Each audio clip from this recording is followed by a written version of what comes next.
Sallallahu alaihi wasallam wa ala alihi wa sahbihi wa man walah wa la hawla wa la quwwata illa billahil aliyyil azim. Amma ba'du. Subhanaka la ilma lana illa ma 'allamtana innaka antal alimul hakim wa tub 'alaina innaka antat tawwabur rahim. Rabbi shrah li sadri wa yassir li amri wahlul 'uqdatam min lisani yafqahu qawli. Allahumma arinal haqqa haqqa warzuqna ittiba'ah wa arinal batila batila warzuqna ijtinabah. Allahumma wa la taj'al musibatana fi dinina wa la taj'al ad-dunya akbara hammina wa la mablagha ilmina wa la tusallit 'alaina bi dhunubina man la yakhafu minka wa la yarhamuna.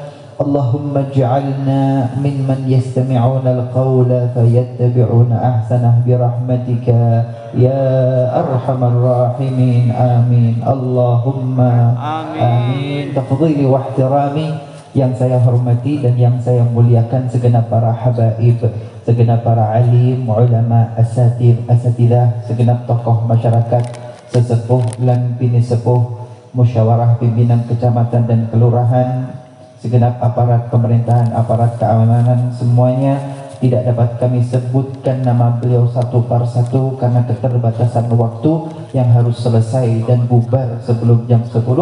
Segenap hadirin hadirat jemaah yang dimuliakan oleh Allah, Assalamualaikum warahmatullahi taala wabarakatuh.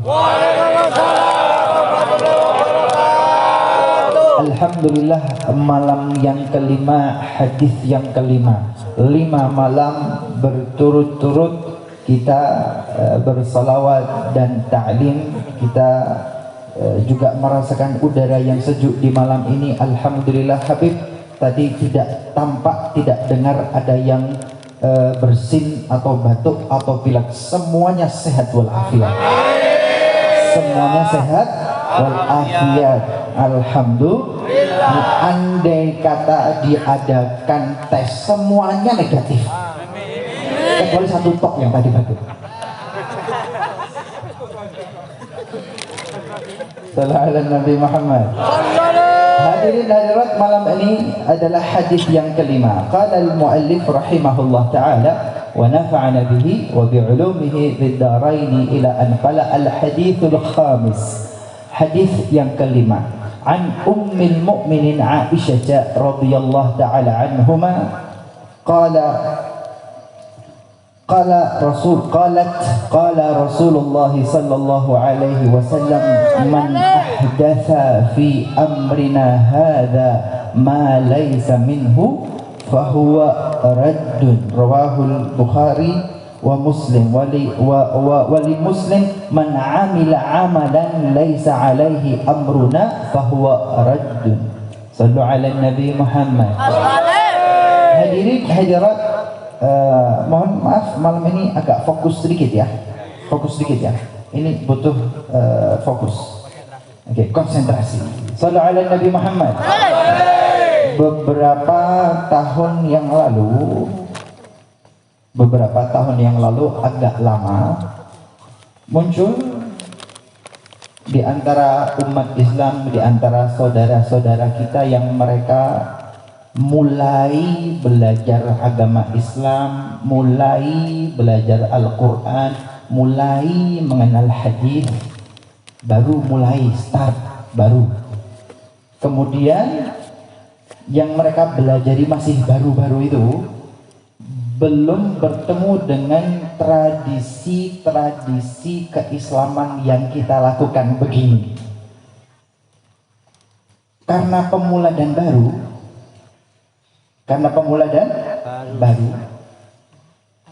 Kemudian yang karena masih baru dan sedikit yang dibaca, mereka agak bingung dengan yang mayoritas sudah kita amalkan dan lakukan. Kita yang biasa tahlil, kita yang biasa ziarah kubur, kita yang biasa istighatsah, kita yang biasa ratib, kita yang biasa maulid. Beberapa tahun yang lalu agak gencar dan kencang gitu ya, bid'ah dan musyrik. Musyrik. Dan hadis ini yang kemudian dipakai. Tetapi seiring dengan waktu suara itu berangsur-angsur hilang. Kemudian mulai muncul mereka, di antara mereka kemudian berdakwah dan memunculkan contoh zikir pagi dan zikir sore. Padahal dari dulu namanya rotib atau wirdul latif gitu loh. Yang ingin Habib sampaikan, seiring dengan waktu ketika belajarnya semakin banyak, mereka sudah tidak membid'ah-bid'ahkan. Tapi kalau ikut-ikutan istighatsah ya malu, nggak enak juga kali ya, gengsi juga kan ya. Maka memunculkan bacaan baru, istilahnya zikir pagi, zikir petang atau sore. Padahal dari dulu kita ya turun temurun itu turun temurun. Yang ingin Habib sampaikan, sallu ala Nabi Muhammad, perbedaan-perbedaan yang dulu meruncing seiring dengan waktu mulai pudar, mulai hilang. Kenapa? Ya yang dulu baru mulai, sekarang mulai ketemu. Kita dari dulu sudah ketemu ya, alhamdulillah. Baik, malam hari ini hadis itu dengan hadis berikutnya. Sallu ala Nabi Muhammad. Fokus ya, mohon maaf, agak sulit. Hadis malam hari ini dari Ummul Mukminin Aisyah. Man ahdatsa fi amrina hadza.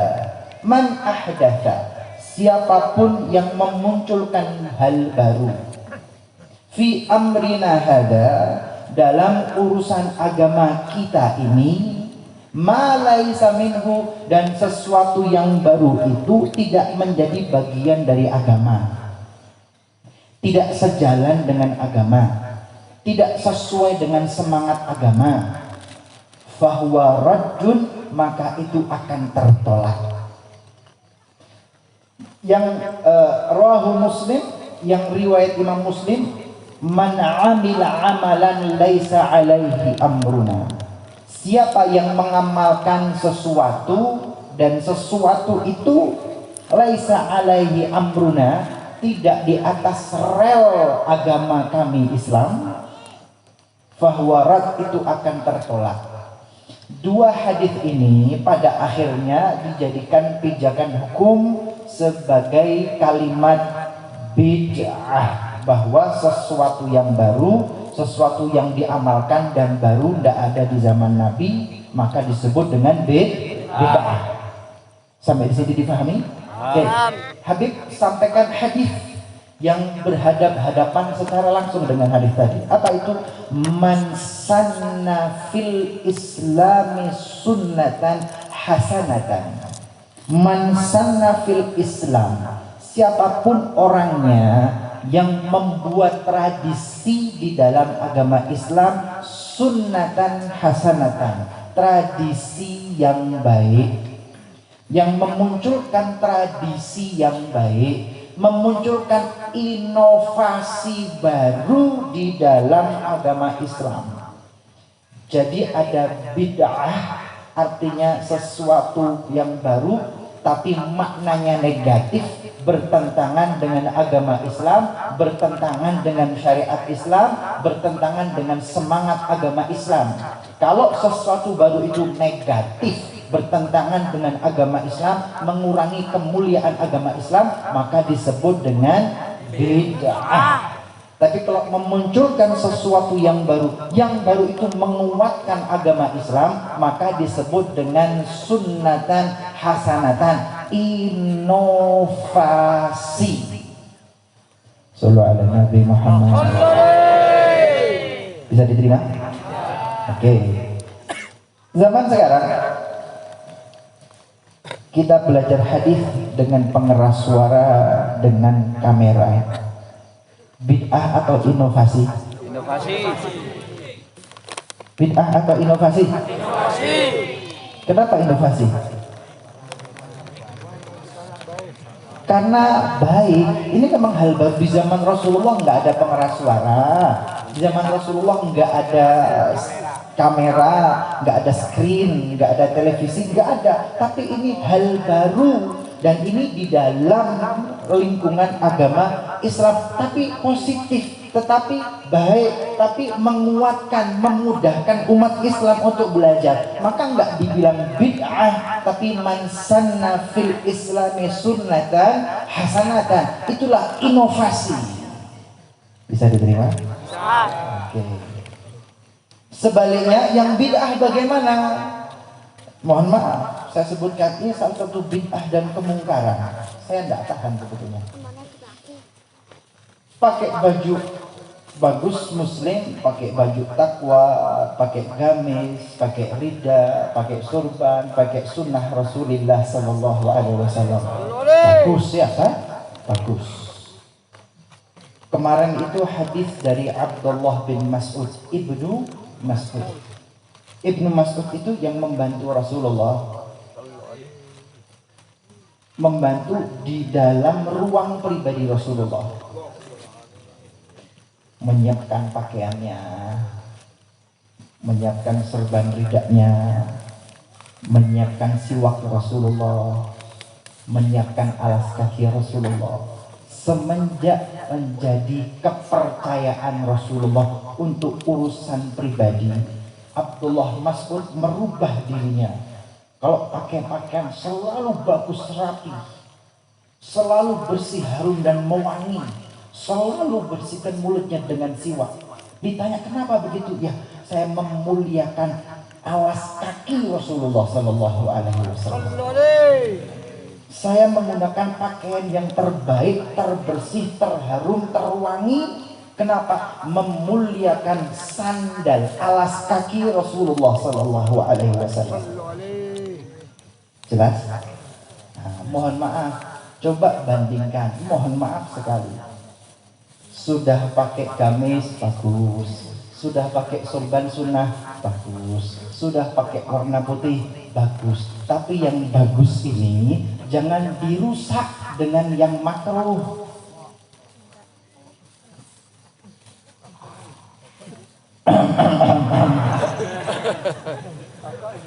Loh maaf, nggak pantas, maaf sekali, melihatnya nggak pantas. Jalan pakai sorban, pakai gamis, kadang-kadang pakai imamah, tapi aduh, iki.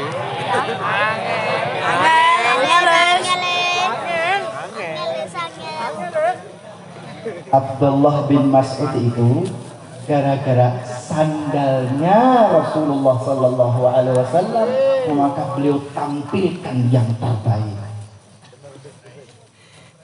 Bener? Bener. Yo, tapi kan manusia kan macam-macam. Semoga diberi hidayah. Amin. Sallallahu alaihi Nabi Muhammad. Itu termasuk inovasi atau bid'ah?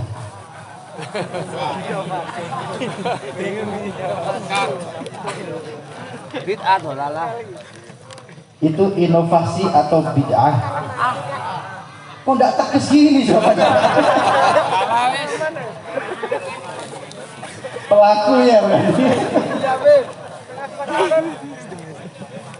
Contoh Gus Irul ini loh, Masya Allah. Ikutilah Gus Irul. Begitu beliau berangkat umrah, berangkat haji sampai ke Baitullah Ka'bah, langsung mandek. Kenapa? Memuliakan Baitullah Ka'bah, memuliakan Rasulullah Sallallahu Alaihi Wasallam. Ditinggalkan itu masa lalu, sudah move on, dia sudah move on. Oh, pelakunya Sallallahu alaihi Nabi Muhammad. Kembali ke hadis kita. Jadi hadis yang kelima ini hadis yang menjadi dalil dasar hukum bid'ah. Bid'ah sesuatu yang baru dimuncul-munculkan dan dalam makna negatif, artinya merusak tatanan ajaran agama Islam, merusak syariat Islam, merusak nafas spirit perjuangan agama Islam. Itulah bid'ah. Itu hadis dalilnya. Tetapi kalau sesuatu yang baru dan baik, positif, membantu penyebaran agama Islam, memudahkan umat Islam untuk belajar, memudahkan umat Islam mengenal Allah dan Rasulnya, maka yang baru itu tidak disebut dengan bid'ah tetapi inovasi, karena yang baru itu baik, positif, sesuai dengan spirit agama Islam. Man sanna fil islami sunnatan hasanatan, siapapun orangnya memunculkan tradisi baru yang baik di dalam Islam, falahu ajruha, maka sang penemu inovasi itu mendapatkan pahalanya. Wa ajru man amila biha, dan pahala dari orang-orang yang ikut melaksanakannya, mengerjakannya, min ghairi an yanqusa min ujurihim syai', tanpa terkurangi pahala orang-orang itu tadi. Sallu ala Nabi Muhammad. Bedakan mana yang inovasi positif bagi agama Islam, bedakan dengan yang bid'ah, yang negatif bagi agama Islam dan umat Islam. Saged ditampi. Semoga menjadi ilmu yang bermanfaat. Semua diberikan hidayah, diberikan ilmu manfaat dan hidayah, diberikan panjang umur, sehat walafiat, rezekinya banyak, halal dan barokah. Amin Allahumma amin. Wal afu minkum, wassalamu alaikum warahmatullahi wabarakatuh.